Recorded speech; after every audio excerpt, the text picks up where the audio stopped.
चलिए आज आपको ट्रिक बताते हैं कैसे बनती है।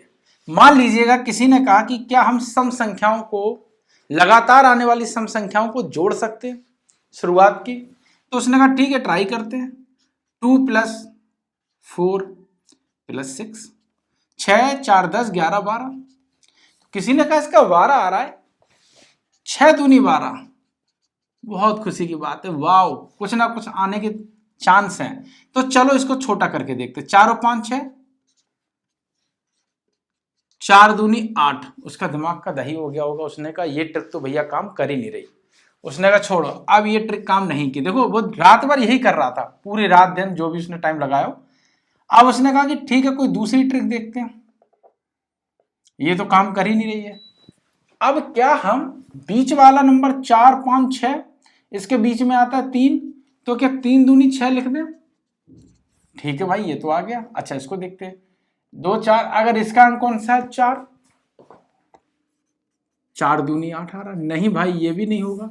अच्छा इसका हमें ज्ञात अंक नहीं पता, तो 4 और 6 के बीच में कितना आ रहा है? 5।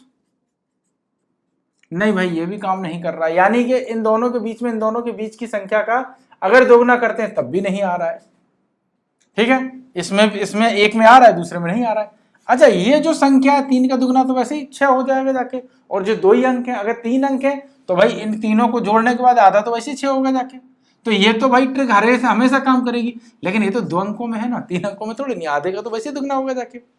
तो उसका दिमाग यहाँ नहीं चला, उसने कहा भाई शायद काम ना करे। अब उसके पास कुछ और भी था करने के लिए, भाई वो रात भर लगा रहा होगा, बहुत दिमाग चलाया होगा। उसने कहा यहां पर कुछ और करके देखते हैं। उसने कहा ठीक है 2 4 6, कितने पद हैं? कितने? 3। यानी कि 3 चीजों को हमने जोड़ा है, लगातार आने वाली सम संख्याओं को। तो 3 दूनी, यहां पे आ रहा है 12, तो उसने क्या किया, उसने 12 में 3 का भाग देके देखा।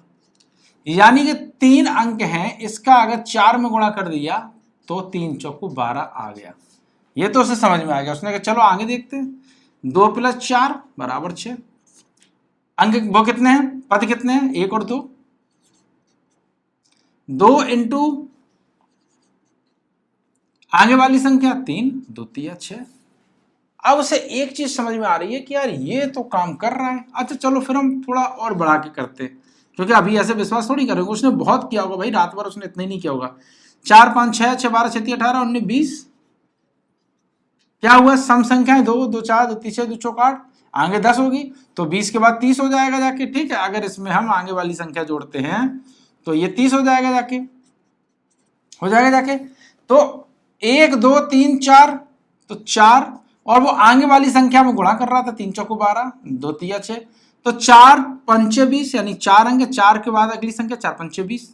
वाओ, 1 2 3 4 5, 5 का 6 में गुणा करें, 5 6 30।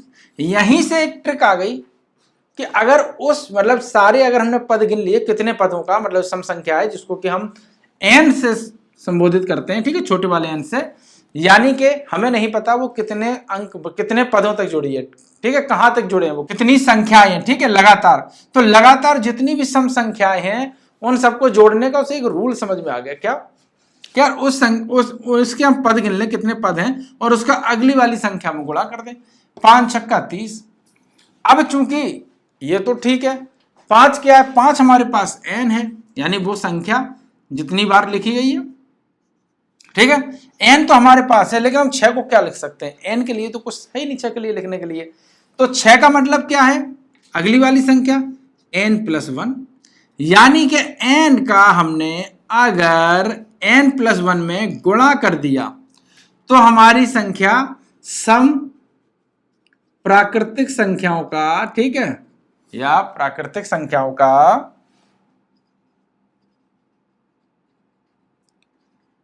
योगफल, ठीक है, योगफल ज्ञात हो जाएगा। एक सूत्र बन गया, n + 1। देखो उसका अपना दिमाग चला।